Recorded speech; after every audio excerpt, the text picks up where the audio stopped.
This channel. तो आज मैं यहाँ पे डिस्कस करने वाला हूँ moving charge and magnetism chapter के क्वेश्चंस यहाँ पे हम डिस्कस करेंगे।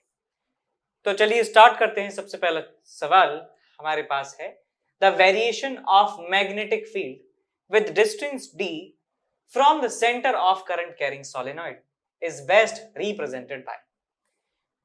तो यहां हमारे पास एक सोलेनॉइड है और सोलेनॉइड सब लोग जानते हैं क्या होता है। सोलेनॉइड में करंट जो है फ्लो हो रहा है। ये सोलेनॉइड का सेंटर है और सेंटर से d डिस्टेंस दूर हम पूछ रहे हैं कि मैग्नेटिक फील्ड का वेरिएशन जो है वो कैसा होने वाला है। तो मैं ये बात कह सकता हूं कि यदि ये फाइनाइट सोलेनॉइड है तो सेंटर के पास जो पॉइंट्स होते हैं वहां पर मैग्नेटिक फील्ड यूनिफॉर्म होता है और म्यू नॉट एन आई के बराबर होता है। म्यू नॉट एन आई के बराबर होता है सेंटर के पास मैग्नेटिक फील्ड, यानी कि एक कांस्टेंट वैल्यू रहती है इनसाइड पार्ट के अंदर। तो यहां देखिए कौन सा ग्राफ ऐसा शो कर रहा है जहां पे यूनिफॉर्म वैल्यू है सेंटर के पास। तो आप क्लियरली यहां पे देख सकते हैं कि ये मैग्नेटिक फील्ड और डिस्टेंस के बीच में ग्राफ बनाया है और मिडिल वाले पोर्शन में जो है वो ऑलमोस्ट कांस्टेंट है मैग्नेटिक फील्ड। यहां पर मैग्नेटिक फील्ड बढ़ता ही जा रहा है जैसे जैसे दूर जाते जा रहे हैं और यहाँ पर मैग्नेटिक फील्ड मैक्सिमम हो जा रहा है सेंटर पे, और फिर सेंटर के अलावा बाकी जगह मैग्नेटिक फील्ड डिक्रीज हो रहा है।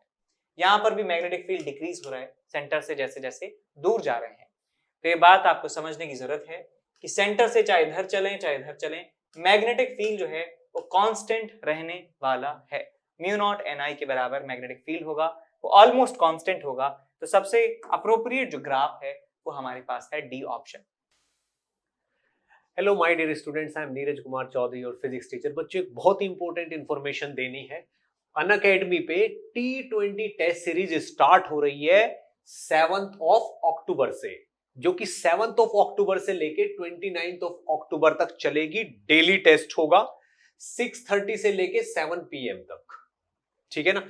और ये टेस्ट जो लोग अपना IIT JEE का एग्जाम 2022 में देना चाहते हैं, यानी कि ड्रॉपर्स और 12th के बच्चे 2023 में देंगे, 11th के बच्चे, और जो 2024 में देंगे यानी कि 10th के स्टूडेंट, उनके लिए प्लान की गई है। ठीक है बच्चों, डेली टेस्ट होगा, डेली रिजल्ट आएगा उसी टाइम और डेली अवार्ड्स है इसमें। अगर रैंक 1 आती है आपकी तो आपको 5,000 रुपए का अमेजोन का वाउचर, 2 to 6 को 3,000, 7 to 20 को 2,000, ठीक है ना। और बच्चों आप अगर विनर हो तो आपको 20% का स्कॉलरशिप भी मिलेगा अगर आपकी रैंक 1 से लेके 50 तक आती है, अगर आप कोई भी सब्सक्रिप्शन लेते हो तो, ठीक है ना। तो बच्चों बहुत ही अच्छा मौका है, जल्दी से जल्दी इसमें एनरोल कर लीजिए। और एनकेसी सर लाइव कोड डालना ना भूलें, ठीक है बच्चों। चलिए बेस्ट ऑफ लक। अगला सवाल हमारे पास है, टोरॉइड के बारे में पूछा गया है कि ये टोरॉइड है क्या। तो यदि सोलेनॉइड के दोनों एंड्स को पकड़ के और इन दोनों एंड्स को मिला दिया जाए, यदि मिला दिया जाए तो हमें टोरॉइड जो है मिल जाती है। और ये देखने से ऐसी लगती है कुछ इस तरीके से। ये इसका आउटर वाला पार्ट हो गया, ये इसका इनर पार्ट हो गया। अब आपको ये ट्यूब की तरह दिखाई देने रही होगी और इस तरीके से इसमें वाइंडिंग होती है लाइक दिस। तो यहाँ पे करंट हम फ्लो करवाते हैं और करंट जो है इस तरीके से घूमता रहता है, और मैग्नेटिक फील्ड इस पूरे रीजन में जो है एग्जिस्ट करता है, इनसाइड वाले रीजन में।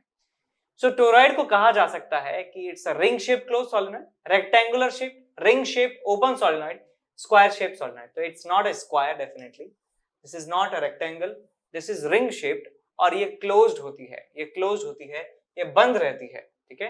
तो ये क्लोज्ड सोलेनॉइड हम यहाँ पे टिक करेंगे, ओपन सोलेनॉइड नहीं होती है। अगले सवाल की तरफ चलें, question number 13। A toroid having 200 turns carries a current of 1 ampere. The average radius of toroid is 10 centimeter. The magnitude of magnetic field at any point in the open space inside the toroid. तो यहाँ पे देखिए क्या लिखा है, open space inside the toroid. तो toroid हम जानते हैं, ये है हमारे पास टोरॉइड और यहाँ पे जो है वायर की वाइंडिंग हो रखी है। तो टोरॉइड के अंदर की यदि बात कर रहे हैं तो ये भी अंदर है, ये भी अंदर है। This region is also inside the toroid and this region is also inside the toroid. लेकिन यहाँ पे एक वर्ड और लगाया गया है, ओपन स्पेस, यानी कि जहां पर कुछ भी ना हो, जहां पे कुछ भी ना हो, यानी कि इस वाले रीजन की बात कर रहे हैं। This is the open region we are talking about. तो इस रीजन में यदि मैग्नेटिक फील्ड आपको निकालना है तो आपके पास तरीके हैं दो, या तो आप फॉर्मूले सारे याद रख लीजिए, या फिर आप एम्पियर्स लॉ जो है, एम्पियर सर्किटल लॉ, वो आप इस्तेमाल कर सकते हैं। एम्पियर सर्किटल लॉ कैसे इस्तेमाल करें कि मान लीजिए आप यहाँ पे एक निकालना चाहते हैं मैग्नेटिक फील्ड, तो आप एक लूप बनाइए, टोरॉइड के कॉन्सेंट्रिक लूप बनाइए जो इस पॉइंट को कंटेन करता है। इस लूप को कह सकते हैं this is an imaginary amperian loop, this is imaginary amperian loop.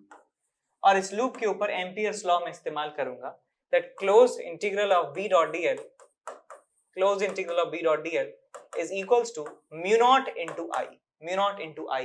कितना करंट यहाँ पे इनक्लोज हो रहा है आप क्लियरली देख सकते हैं कि करंट यहां से जाता है यहां से जाता है यहां, इस तरीके से करंट घूम रहा है। इस लूप में से कोई भी करंट का वायर नहीं जा रहा है, तो यहाँ पे मैं लिखूंगा कि करंट यहाँ पे 0 है, तो लेफ्ट हैंड साइड भी 0 के बराबर होने वाली है, तो B की वैल्यू 0 होगी। इस पूरे रीजन में B की वैल्यू 0 के बराबर होगी, तो यहाँ पे आंसर हमारा आ जाएगा 0 के बराबर। तो आप जरूर क्वेश्चन को ध्यान से पढ़िए, और क्वेश्चन पढ़ने के बाद ऑप्शन में कहीं 0 दिखाई दे रहा है तो आपको चौकन्ना रहने की जरूरत है। इस एक्टिविटी को करने में आपको मुश्किल से 5-6 सेकंड लगेंगे कि ऑप्शंस देखें, ऑप्शन में 0 है तो एक बार दोबारा सवाल पढ़ें कि आंसर 0 तो नहीं है। ओके, तो अगले सवाल की तरफ चलें। अगला सवाल हमारे पास है question number 14। Two toroids 1 and 2, दो तरह की टोरॉइड्स हैं। टोटल नंबर ऑफ टर्न्स 200 और 100 हैं respectively, with average radii 40 centimetre and 20 centimetre respectively. तो ये मैं आपको डायग्राम बना देता हूं। दो टोरॉइड्स हैं हमारे पास, एक टोरॉइड है कुछ ऐसी जिसका एवरेज रेडियस 40 सेंटीमीटर है। एवरेज रेडियस का मतलब है कि यहाँ मिड पॉइंट जो है ये 40 सेंटीमीटर दूर है सेंटर से। और दूसरी टोरॉइड हमारे पास है जिसका रेडियस 20 सेंटीमीटर है।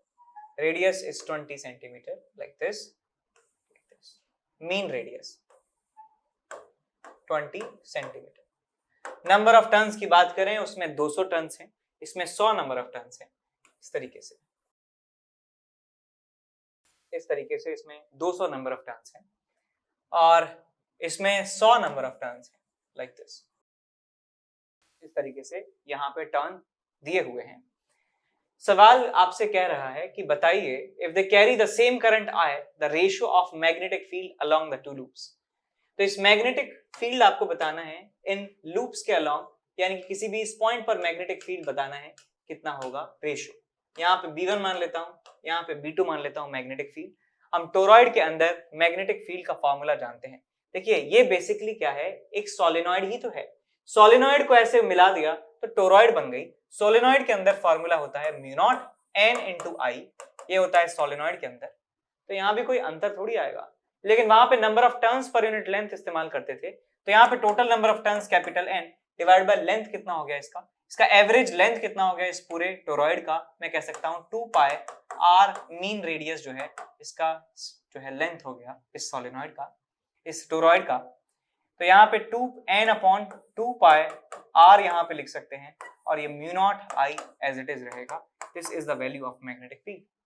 अब इन दोनों टोरॉइड्स के लिए करंट की जो वैल्यू है समान है, म्यू नॉट की वैल्यू समान है बिकॉज दोनों के अंदर एयर है या सेम मीडियम है। 2 पाई सबके लिए सेम है, तो नंबर ऑफ टर्न्स और रेडियस का जो रेशियो है वही मैग्नेटिक फील्ड के प्रोपोर्शनल होगा।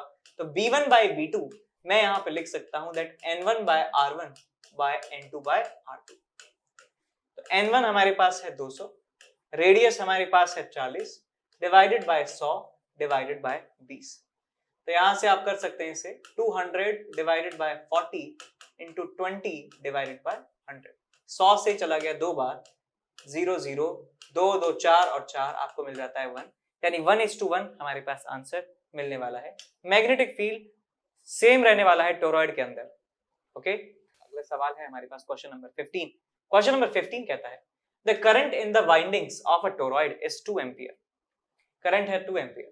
There are 400 turns and the mean circumferential length, mean circumferential length का मतलब है 2 पाई r mean की बात कर रहे हैं, L है, if the inside magnetic field is 1 Tesla तो रिलेटिव परमिटिविटी बताइए, परमिएबिलिटी बताइए कितना होगा। तो रिलेटिव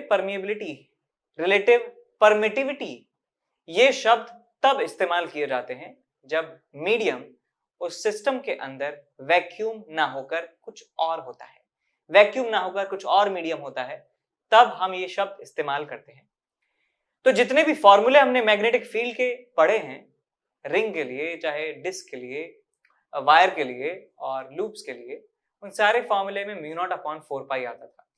तो यदि वहां पे वैक्यूम की जगह हम मीडियम लगा देते हैं कोई, तो वहां म्यू नॉट की जगह आप रिप्लेस कर दीजिए, म्यू नॉट को रिप्लेस कर सकते हैं म्यू नॉट म्यू आर से। और जितने भी फॉर्मूले आपने इलेक्ट्रोस्टैटिक्स में पढ़े हैं वो सब वैक्यूम के लिए वैलिड हैं। यदि वहां पे वैक्यूम की जगह कोई दूसरा मटेरियल भर दिया जाता है तो वहां पे एप्सिलॉन नॉट को आप रिप्लेस कर सकते हैं एप्सिलॉन नॉट एप्सिलॉन आर के आर से। एप्सिलॉन आर को डाइलेक्ट्रिक कांस्टेंट भी कहा जा सकता है, तो इसको एप्सिलॉन नॉट इनटू के भी लिखा जा सकता है। ठीक बात। तो जो फॉर्मूला होता है टोरॉइड का वो होता है हमारे पास mu naught N upon 2 pi r into I. ये फॉर्मूला होता है मैग्नेटिक फील्ड का। अब ये वैक्यूम के लिए वैलिड है, लेकिन दूसरा मीडियम यदि भर दिया जाए तो म्यू नॉट को रिप्लेस कर सकते हैं म्यू नॉट म्यू आर से। यहाँ पे म्यू आर से मैं मल्टीप्लाई कर देता हूं, तो ये फॉर्मूला हमें मिल चुका है। मैग्नेटिक फील्ड हमें दिया है 1 टेस्ला के बराबर, म्यू आर की वैल्यू पता नहीं है, mu not is 4 pi into 10 is raise to the power -7, number of turns is 400, current की वैल्यू जो है 2 एम्पियर के बराबर है, divided by 2 pi r is radius. अच्छा, 2 पाई आर की वैल्यू आपको दे रखी है, 2 पाई आर इज 40 सेंटीमीटर, तो नीचे पूरा डिनोमिनेटर 40 सेंटीमीटर दे रखा है आपको, so write it as 40 centimetre, 40 into 100। तो एक जीरो से एक जीरो कैंसिल आउट हो गया, 4 से चला गया ये 10 बार। ठीक, तो यहाँ 2 और यहाँ 4 pi 8 pi into 10 is raise to the power 1 2 3 और ये -4 आपको मिल जाएगा। This is mu r is equals to 1। तो हमें आंसर मिल जाता है that 10 to the power 4 upon 8 pi is equal to mu r। तो इसको 100 into 100 लिख सकता हूँ, डिवाइडेड बाय 8 into पाई, 4 से गया 2 बार, 4 से गया 25 बार, 2 से गया ये 12.5 बार, तो आ गया आपके पास 125, 1250 डिवाइड बाय पाई 3.14। सॉल्व करेंगे आपको ये मिलेगा 399 के आसपास, लगभग 400 के बराबर आपको आंसर मिल जाता है। देख सकते हैं कि 3 इंटू 4 करते हैं, 3 इंटू 400 करते हैं तो 1200 आता है, तो 3.14 इंटू लगभग 400 करेंगे तो 1250 के आसपास आपको आंसर मिल जाएगा। तो सबसे क्लोजेस्ट आंसर जो है हमारे पास है 400, डी ऑप्शन आप यहाँ पे टिक कर देंगे। ठीक है, क्वेश्चन नंबर 16 यहाँ पे डिस्कस कर रहे हैं। क्वेश्चन आपसे कहता है time period of a charged particle undergoing a circular motion in uniform magnetic field is independent of. तो यहाँ पे मान लीजिए आपके पास एक चार्ज पार्टिकल है और इसके पास वेलोसिटी है ऐसे, और मैग्नेटिक फील्ड है अंदर की तरफ, मैग्नेटिक फील्ड है अंदर की तरफ, तो Q V क्रॉस B इसके ऊपर की डायरेक्शन में फोर्स लगता है, और यदि ये नेगेटिव चार्ज है तो इसके ऊपर नीचे की डायरेक्शन में फोर्स लगेगा, और इसका जो पाथ है वो कुछ इस तरीके का हमें देखने को मिलता है। ये एक सर्कुलर पाथ हमें देखने को मिलता है। किसी भी इंस्टेंट पे आप देखेंगे तो इसकी स्पीड जो है V के बराबर रहने वाली है, स्पीड इसकी V के बराबर रहने वाली है। तो किसी भी इंस्टेंट पे मैं लिख सकता हूं यहाँ पे mv² divided by r is equal to qvb, ये इक्वेशन लिखी जा सकती है। तो यहाँ पे आपको मिल जाएगा v से v कैंसिल आउट हो गया, r की वैल्यू मिल जाती है mv डिवाइडेड बाय qb के बराबर। यदि आप टाइम पीरियड निकालना चाहें इस यूनिफॉर्म सर्कुलर मोशन का तो 2 पाई r अपॉन v से आप कैलकुलेट कर सकते हैं। तो यहाँ से 2 पाई अपॉन v, r की वैल्यू है mv अपॉन qb, तो यहाँ v से v कैंसिल आउट हो जाता है, टाइम पीरियड आपको मिल जाता है 2 पाई m डिवाइडेड बाय q। तो टाइम पीरियड जो है वो स्पीड पर डिपेंड नहीं कर रहा है, तो यहाँ पे हम ये कह सकते हैं कि स्पीड पे डिपेंड नहीं करता है time period of that charge particle. यदि आपको और ज्यादा डिटेल इसके बारे में जाननी है तो चैनल पर प्लेलिस्ट सेक्शन में जाइए, और CBSE का जो पूरा सिलेबस है वो हमने इस साल की जनवरी, फरवरी और मार्च में कंप्लीट करवाया था। जरूर जाके देखिए, सारी वीडियो जो हैं फ्री हैं, सारी वीडियोस में अच्छे से समझाया हुआ है सारे केसेस कि जब एंगल अलग अलग होते हैं वेलोसिटी और मैग्नेटिक फील्ड के बीच में तो कैसा कैसा पाथ होता है, कैसे फॉर्मूले आते हैं, तो आपको बहुत अच्छे से जो है वो समझ में आएंगे और बहुत ही ज्यादा समय के लिए जो है वो आपको याद रहने वाले हैं। आपको बिल्कुल भी एफर्ट नहीं लगेगा इस सवालों को सॉल्व करने के लिए। ये मैंने फिर भी डिराइव करके बताया है। आप डायरेक्ट फॉर्मूला याद रख सकते हैं कि time period t is equal to 2πm/q भी होता है। इसमें कहीं पर स्पीड नहीं आती है, तो यहाँ पे कह सकते हैं this time period is independent of the particle, speed of the particle. Mass पे डिपेंड करता है, मास पे ये डायरेक्टली प्रोपोर्शनल है। चार्ज की यदि बात करें, चार्ज के ये इनवर्सली प्रोपोर्शनल है और मैग्नेटिक फील्ड के भी ये इनवर्सली प्रोपोर्शनल होता है। तो समझ गए, ये स्पीड पर इंडिपेंडेंट है, बाकी सारे इन तीनों चीजों पर ही डिपेंडेंट होता है। क्वेश्चन नंबर 16 हो गया हमारा, ए पार्ट इसका सही है। इसके बाद क्वेश्चन नंबर 17 की बात करें, which of the following diagram is correct for direction of magnetic force on a charge moving in a uniform magnetic field? Uniform magnetic field में कोई चार्ज पार्टिकल घूमता है तो क्यू वी क्रॉस बी जो है, क्यू वी क्रॉस बी, ये उसके ऊपर लगने वाला फोर्स होता है। Q v cross b, q v cross b, तो ये हमारे पास होता है फोर्स। अब यहां देखिए आप ध्यान से कि वेलोसिटी और मैग्नेटिक फील्ड का क्रॉस करने से हमें फोर्स मिल रहा है। इसका मतलब force vector is perpendicular to velocity and force vector is also perpendicular to magnetic field. तो ऐसा डायग्राम आप देखिए जहां पे फोर्स, वेलोसिटी, मैग्नेटिक फील्ड एक दूसरे के परपेंडिकुलर हैं, 90 डिग्री एंगल सब एक दूसरे से बना रहे हैं। यहां पे फोर्स है नीचे की तरफ, मैग्नेटिक फील्ड है इस तरफ और वेलोसिटी है इस तरफ। दोनों के बीच में एंगल जो है 90 नहीं है। मैग्नेटिक फील्ड और फोर्स के बीच में एंगल 90 है, but velocity is not making angle 90 degree with these two. तो इसका मतलब ये वाला तो गलत हो गया। फोर्स है ऊपर की तरफ नेगेटिव चार्ज पर, मैग्नेटिक फील्ड है ऐसे, these two are perpendicular, but velocity जो है वो ऐसे है। तो वेलोसिटी और मैग्नेटिक फील्ड के बीच में एंगल 90 नहीं है, तो मैं कह सकता हूं कि ये भी वैलिड नहीं है डायग्राम। यहां देखिए बेटा, यहां पे है आपके पास मैग्नेटिक फील्ड ऐसे, फोर्स ऐसे, एंगल 90 है, ठीक है, बट वेलोसिटी जो है वो ऐसे है। वेलोसिटी और magnetic field are not making angle 90 degree. Velocity और मैग्नेटिक फील्ड एक दूसरे के साथ 90 नहीं बना रहे हैं, तो जरूरी भी नहीं है फोर्स को परपेंडिकुलर होना चाहिए। तो फोर्स परपेंडिकुलर है इस मैग्नेटिक फील्ड से और फोर्स परपेंडिकुलर है इस वेलोसिटी से, तो ये जो है डायग्राम बिल्कुल सही है। इनके बीच में एंगल कोई दिक्कत नहीं है, बट ये दोनों जो हैं आपस में परपेंडिकुलर होने चाहिए, फोर्स और वेलोसिटी, फोर्स और मैग्नेटिक फील्ड। यहाँ पे फोर्स और वेलोसिटी परपेंडिकुलर नहीं है, तो इसलिए गलत हो गया था। ये ऑप्शन सही है। यहाँ देखिए बेटा, फोर्स के परपेंडिकुलर मैग्नेटिक फील्ड तो है, बट वेलोसिटी नहीं है, वेलोसिटी नहीं है, इसलिए ये ऑप्शन भी सही नहीं होगा। ठीक बात। क्वेश्चन नंबर 18 यहाँ पर डिस्कस कर रहे हैं। क्वेश्चन कहता है आपसे, two particles of masses Ma and Mb and same charges हैं लेकिन मासेस Ma और Mb हैं, अलग अलग हैं, are projected in a perpendicular magnetic field. They travel along circular path of radius Ra and Rb such that radius of A is greater than Rb. Then which is true? तो radius, मास और charge को relate करने वाला एक formula हमारे पास है, that R is equal to mv divided by qb, mv upon qb। Charge दोनों का बराबर है, मैग्नेटिक फील्ड समान है, तो रेडियस Ra और Rb है, इसका मतलब ये इस बात पर डिपेंड कर रहा है R is proportional to mv, यानी कि मोमेंटम जो है, ये लीनियर मोमेंटम जो है, ये प्रोपोर्शनल है रेडियस के, तो जिसका रेडियस ज्यादा होगा उसका लीनियर मोमेंटम ज्यादा होगा।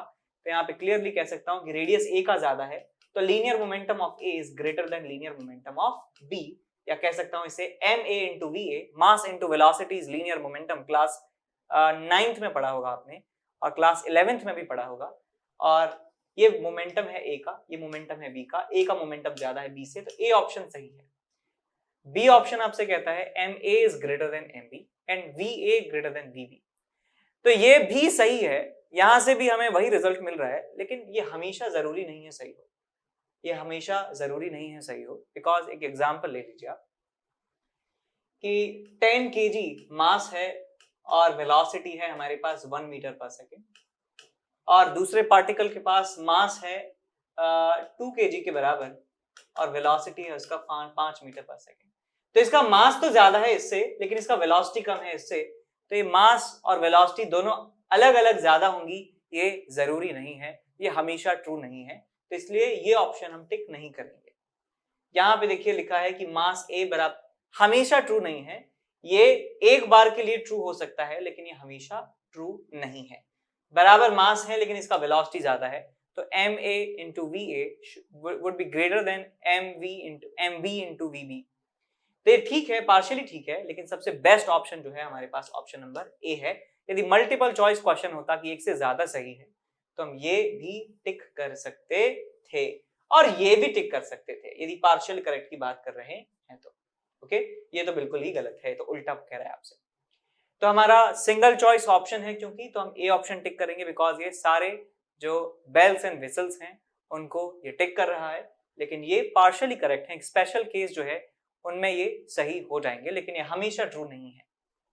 ओके, अगले सवाल की तरफ चलें। क्वेश्चन नंबर 19 हमारे पास है। क्वेश्चन नंबर 19 आपसे कहता है A charged particle after being accelerated through a potential difference V, V potential difference है, यदि हम किसी चार्ज को एक्सेलरेट करते हैं तो उसकी काइनेटिक एनर्जी हो जाती है QV के बराबर, और वो काइनेटिक एनर्जी को लिख सकता हूं मैं हाफ mv², या इसको लिख सकता हूं मैं p² डिवाइडेड बाय 2m के बराबर। ठीक है, enters into a uniform magnetic field and moves in a radius of circle r। Radius r के सर्कल में ये घूमता है। कहा जाता है यदि पोटेंशियल डिफरेंस को डबल कर दिया जाए तो रेडियस पे क्या असर पड़ेगा। पोटेंशियल डिफरेंस को डबल कर दिया जाए तो रेडियस पे क्या असर पड़ने वाला है। तो यहाँ पे देखिए लीनियर मोमेंटम को मैं लिख सकता हूं 2mqv के बराबर। तो यहां से रेडियस आपको मिल जाएगा p mv/qb, तो आ जाएगा आपके पास 2mqv डिवाइडेड बाय qb, ये आपको मिल जाएगा रेडियस का फॉर्मूला। तो आप इसे लिख सकते हैं 2mqv divided by q² b² का अंडर रूट, ये मिल जाएगा आपको r। तो यहाँ q से q कैंसिल आउट हो गया, आपको मिल जाता है r is proportional to under root of v। Under root of v के प्रोपोर्शनल मिल चुका है रेडियस, इसका मतलब मैं लिख सकता हूं कि रेडियस r है divided by under root of v is equal to नया radius r divided by under root of नया पोटेंशियल 2v। तो रूट v से रूट v गया, r' की वैल्यू मिल जाती है r इंटू अंडर रूट 2 के बराबर। तो रूट 2 टाइम्स जो है बढ़ जाएगी रेडियस इसका, तो बी ऑप्शन आप यहाँ पे टिक कर सकते